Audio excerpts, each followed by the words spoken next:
For some cancer patients, it takes many different treatments to find success. On this week's edition of Today's Health, Ryan Master tells us about a new option available to some cancer patients who are out of options. Amy Cheese, a third-grade teacher from Colorado, stepped away from the classroom last year hoping to find a treatment that would save her life.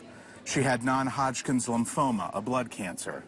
All the traditional methods did nothing to shrink the grapefruit-sized tumor in her chest. So she came to Omaha where her CAR T cells would get a science makeover. We all have those cells to fight infection, but in a cancer patient, they go haywire. In this case, her cells are sent to a California lab to be re-engineered and returned 2 weeks later to pinpoint the cancer and destroy it. Nebraska Medicine is one of a handful of places in the country doing it. We were there in February when Dr. Julie Vos revealed whether the therapy worked.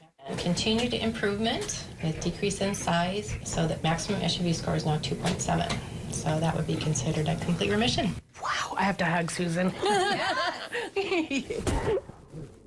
Awesome. It is.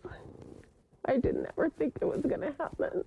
That's what everybody wants to hear, complete remission. Basically see that that's all gone. Successful cases like Amy Cheese's has the FDA expanding the reach of clinical trials. About 60% of patients had a complete remission. That means at the end of therapy, really no signs of the lymphoma. And 3 months after that, there were still 40% of the patients who were in complete remission, which may not sound like a lot, but these are patients who had failed every other prior therapy that they could possibly fail. The teacher recently had her 6-month checkup.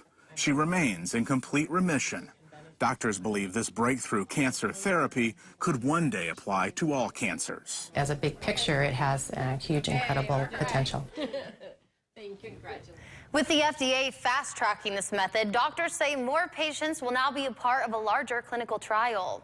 In other health news this morning, even if children are not exposed to cigarette smoke, they may carry nicotine on their hands. Researchers tested the hands and saliva of 25 children whose parents were smokers. All of them had detectable nicotine levels on their hands, and all but one had a tobacco metabolite on them.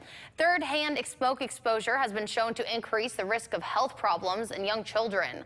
That's why experts say the only safe way to protect children is to quit smoking and ban tobacco in the home.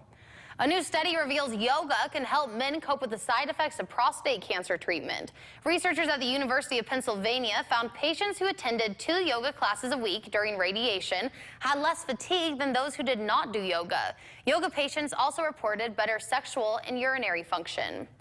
If you tend to be a night owl, it may be in your DNA. Scientists have identified a gene mutation that delays the body's internal clock. Carriers of this gene had nighttime sleep delays of 2 to 2.5 hours, as well as irregular sleep patterns. Not all night owls can blame this gene for their sleep woes. The mutation does affect up to 10% of the population.